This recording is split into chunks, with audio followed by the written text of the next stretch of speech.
Well, it's time now to review headlines. On today's newspapers with the Ombudsman of This Day and Arise Media Group and This Day Newspapers Limited Group Executive Director Kayode Komolafe. Good morning, Mr. KK. How are you this morning? Thank you very much. I'm fine. Are you? Great. I'm doing excellent. Thank you. Steve. Good morning, KK. Good to have you join us. Good morning, KK. All right. Okay, let's dive straight into it. We'll start the review with This Day. On Sunday, the newspaper of record, the lead story is a big one. It says 2027, Obi shrugs off coalition, says he will contest on Labour Party's platform. That's on page 5 of today's paper.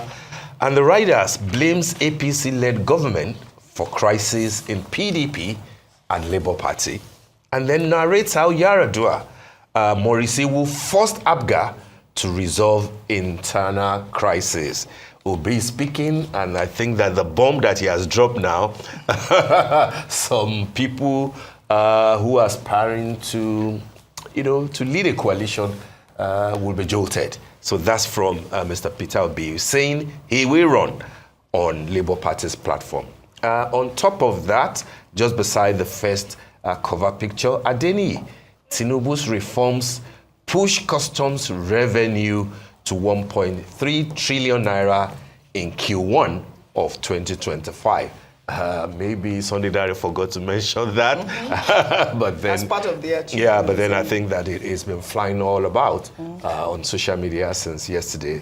Possibly the highest in recent times that that customs will rake in 1.3 trillion in Q1, and on top of the masthead, it's a story that we have already discussed. NNPC shuts down Port Harcourt refinery for planned maintenance. Shuts down is the key word that Sunday Diary was hesitant to use, even if it is for maintenance, but it's been shut down for 1 month. And then on the window, foreign domestic investors drive Nigerian stock market transactions to a record 2.7 trillion naira in 4 months. That's also on page 5 of today's paper. Big money, big things is what the Nigerian economy likes. Big things Nemo like. So 2.7 trillion naira, KK, in just 4 months. That's from foreign and domestic investors for the Nigerian stock market transactions alone. And I think that's big. 2 interesting pictures on the cover. I'm not sure if we will have sufficient time to look at them, but if they are of interest to you, KK, the wedding I was at yesterday with my classmate. The Wapa wedding. My classmates. I see. 2 picture stories. And chairman. Yes, that's what I'm saying, that if we have time and if it's something that KK likes. The first picture is showing the groom's parent, Dr. Ernest and Mrs. Adaobi Nwakpa, the newlyweds, Chuck and Noye Nwakpa, bride's parents, and her husband, Mr. Chukwu Francis Uko, and then the presidential candidate of Labour Party in 2023, Peter Obi, during the traditional wedding reception of Chuck and Noye at a hotel in VI. Were you there, Yes, Adesua? I did. How was it? It was Big incredible. things, Yes, It was crowded. Like a lot of people there. Yes, everyone I've known everywhere was there. Wow. And then the second picture is Fare Thee Well, Father, which is, not a wedding. And you have the chairman, editor-in-chief, this day, Arise Media Group, Prince Nduka Obagbina, there from the first left side with the Benue State Governor, Reverend Father Hyacinth Alea, and the Aondo Aka family.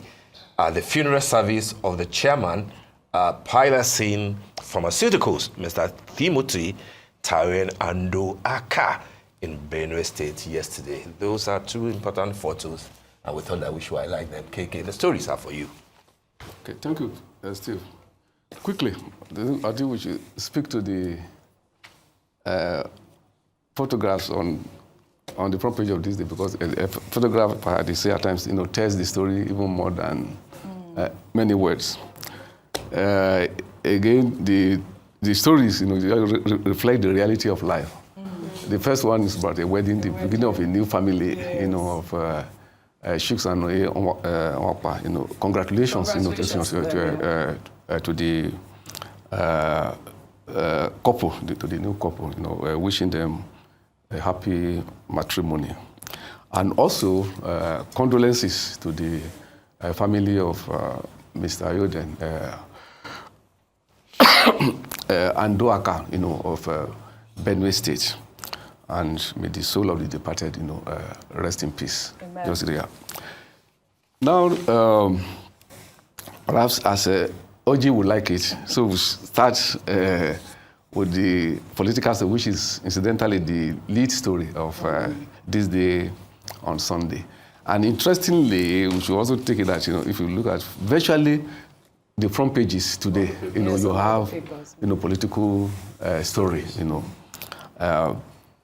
Now, maybe 2 or 3 things to say, maybe then about them, generally. Yeah. The first one, even though one of the, maybe Steve will know better, as a great editor, that they say one of the famous definitions of the news, of news, in journalism, is that news is what the editors say it is. It is. Yeah. So that is respected. That Nigerian editors are choosing that the story now is about coalition, about who contest president, who's on this. But I insist that that is not helpful. Yeah. That is not helpful. It is also the duty of the press is not just only to report what you see that is happening, but also to do some edification. To educate, to try to shape the public opinion. It's not just enough for us to be told of who wants to become president, who wants to remain a president, now, but also the condition of the people of Nigeria, and the impact of policies, That is examination of the policies being implemented now, and if there are alternatives, if there are people that is right, they are correct one, just like. My good friend and brother, Sunday Dari, I just done, or like my other good brother and friend, Chris Nwokobe, yesterday, by the way, very good show, yes. That I watched, did that, okay, having this alternative of opinion, Yes. So I'm saying that we should be discussing policies, the essence of democracy is not just to be for 4 years, to be discussing, once we finish an election, who is going to be another president, who is going to be another governor, then it is perhaps what is engendering cynicism on the part of the public. We are talking of a low voter turnout because you just discover that with the public, the only thing you are just talking about is ambition of people, and having it. So I think the moment now is not because there is timetable, for election, INEC is when it is about 150 days to the time that will begin. Now we should be discussing about policy, but like I said, Nigerian editors. Will it also be the lack of trust by Nigerians on these policies? No, I'm talking of the duty. I'm talking of the professional duty, of the editors. I mean, that you need to draw attention in the headlines today. We should be able to be saying, okay, what are, for instance, is there any alternative way of solving the power problem, which we're having? Yeah. Is there a more creative way of creating jobs? Yes. Are there different perspectives about security? I'm putting and then that should be the debate now. Yes. There used to be vigorous debate of policies in this country. And ironically, I'm afraid to say this, that the time for us which we really have robust debate of policies in government happened in the military regime. Yeah. And that was the military regime of President Ibrahim Babangida. We still would remember that was the time when the government even threw the question of whether Nigeria should take IMF loan or not, and so everybody was involved there. Like but what I'm saying that when you just reduce democracy to election, I'm saying that democracy is more than election. I like that. Hey, election is just let me ombudsman, because we don't have time. Yes. Should we make a policy here that we should try to pick one topic every other Sunday or weekend that we could debate on? I think that settles that. No. I know, I'm supposed to repeat that. I'm just making a general observation. I like that. I may be wrong or right. I'm just saying. As a reporter, and I'm talking as a. I have a quick response to that. Yes. Policies. Yeah. My point is that don't drop one for the other. I'm not saying that either. I'm not saying that. Just a quick one. I'm aware, sir, that editors and boards of editors in serious newspapers do interface regularly with the marketing and the advertising departments, of the companies. And they have an input into the sort of stories that we sell outside. That too. If you know what I mean. I and so, yes, policies and interrogations of policies may be good, which is why they may not be as prominent on the covers of the as the papers. things that will sell, because the marketing director comes the next day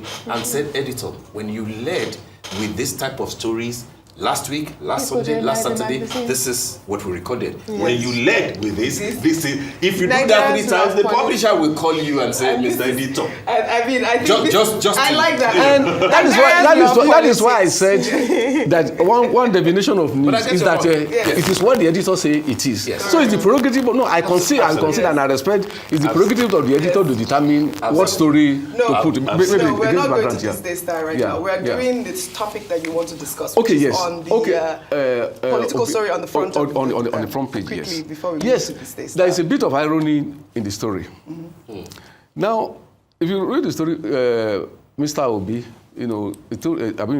as they are, an anecdote that when he was in APGA, the All Progressive Grand Alliance, his first political party, by the way, before he moved to PDP, and from PDP moved to Labour Party, that APGA had a crisis then, during the regime, during the administration of President Omar Yar'Adua, and that the President Yar'Adua, called the INEC chairman, Professor Maurice Iwu,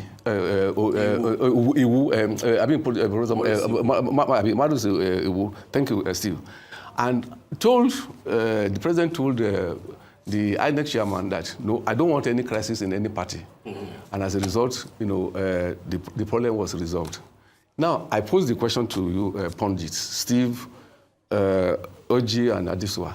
If today it's reported that President Tinubu called Mahmoud and said that I don't want certain things to happen in the Labour Party or PDP, you guys will cry blue mother that it is not that it is wrong, that is interference, that in the first place INEC is supposed to be not that it's supposed to be, INEC is independent from its name and the law setting it up, and also each political party as an independent organization, PDP, Labour Party, and the rest of the 18 political parties are supposed to be independent, So, I find it very curious that we are saying that is the duty of the party in power, the government in power, to organize, opposition against itself, and you are holding it responsible. If for whatever happens, parties have organizational challenges, we should try to encourage them that they should be able to rise up, and meet those challenges, overcome it, and then become very strong, varied opposition to the party in power. So again, it's important to state again that it is not the duty of the government in power. There is nothing in liberal democratic theory that say that a government should organize opposition against itself. There is no theory of democracy that says that. It is the duty of opposition, those people who have an alternative view, who also legitimately are seeking power to replace that government, to put their house in order and organize. That is correct. Validate the spirit in which Mr. Peter Obi is making reference to that intervention, the sincerity of it. When Yar'Adua was president and Maurice Iwu intervened in the internal crisis of APGA, I don't think that what you have said, which is the correct thing, should invalidate the necessity of sincere intervention if it becomes necessary. What I'm saying, which I'd like you guys to respond to that. If Tinubu does that now, would you approve of it? It would depend be honest. On the manner. If there's a front page story today now that says that Tinubu has called the INEC chairman and say that you should do certain things about the problem about the organization of PDP or Labour Party, we will say that is wrong. Yes. That it is not. That the president has no power. Intervention. What I'm saying is, I will say, and I'm surprised that you are not seeing the contradiction. You are not seeing the contradiction. The president has no business to call our next chairman to do anything about what is happening in the political party. Because it is independent. Okay, I respectfully disagree with you. Okay. This same president, Yar'Adua, after he won his election, formed a committee to review the issues with the election. He confessed that the electoral process that brought in him was fraught with anomalies. He accepted and set in motion. How many presidents would do that? So for me, it comes to the sincerity that comes with such intervention. If the body language of the president is sincere and is believable, why do we have to make politics out of it? I think because politics is, everything is political at this point in time, right? And I think, KK, I agree with you, but it's also because of what is happening leading up to this situation where you have allegations that people are being incentivized or both negatively and positively to leave the PDP or join the APC, or the coalition building that is going. No, it is, because if you believe that it's either a carrot or a stick, then you're not going to believe the sincerity. It's still the same set of Nigeria. You're going to, I do, but I'm saying that you would not believe the sincerity of the action. But I do agree with you. It is the opposition's responsibility to get their act in order. Yeah. All right. Yeah. All right, we'll continue on the conversation. Shall we now take a This Day Style? And the cover picture on This Day Style is renowned journalist, and I repeat, renowned journalist. Say it one more time. Renowned journalist, Dele Modu. Legacy in motion. They're celebrating Dele Modu at 65, and the cover note there says Dele Modu at 65 stands as one of the few Nigerians who has not only witnessed the evolution of media, politics and public life, but has also shaped it. To say he has lived many lives will be an understatement. He's a journalist, again, a journalist, publisher, political aspirant, cultural activist, outspoken commentator, and yet, even with a life so full, he's still writing new chapters on his own terms. For decades, he has moved between boardrooms to ballrooms, newsrooms, and palaces, always with a reporter's curiosity and a statesman's gravitas. Congratulations to Dele Modu. Bob D, we call him. Very quickly. One again, I commend the editors of This Day Style, for that's a very important cover. It's a collector's item and so well written. Maybe a little bit of editing. Dele Modu is not just a political, it's presidential.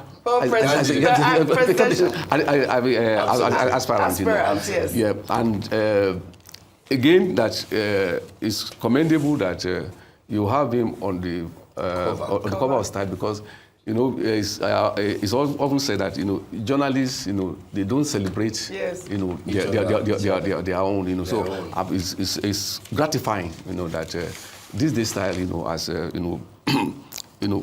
giving this birthday present to Dele Modu, while wishing him happy birthday and hoping that like Mr. Obagona will say that maybe we should look forward to the next 65 years, and also, it's also important to know that it's not only, Dele Modu is not the only journalist celebrated by This Day Style today. Another distinguished journalist, Dan Akpova, why Dele Modu is 65, Dan Akpova was celebrated his 60th birthday, got to the Diamond Club recently. So congratulations to our distinguished colleague, Dan Akpova. To both of them, but on Bob D, I want to especially congratulate him, particularly because he used the Dele Modu Leadership Center in Ibadan that he has opened to celebrate his 65th. In 2018, at the reception that Lagos State had for President Emmanuel Macron, I was with Chief Dele Modu on the side, and I recall that he narrated the story leading to that center and all the issues that he had with one of his closest friends, that he almost lost, that property, huge sums of money. I'm glad that he now, has the property, and that the Dele Modu Leadership Center, beautiful, fantastic, masterpiece, is now to celebrate him, and it's for the good use of Nigerian journalists and researchers. Congratulations. Multiple congratulations. Mr. Komolafe, I would like to thank you very much for joining us on Newspaper Review this morning. We hope to see you next Sunday. Thank you very much. And you have your full time. Thank you very much. All right, that brings us to the end of the morning show today. Thank you for watching, and do stay safe. I'm Steve Ayorinde. Well, I hope you enjoyed today's show. I am Adesu Agiwa Osage. And I'm Oji Okpe. From our entire team here in Lagos, Nigeria, enjoy the rest of your morning and, of course, the rest of your day. Goodbye.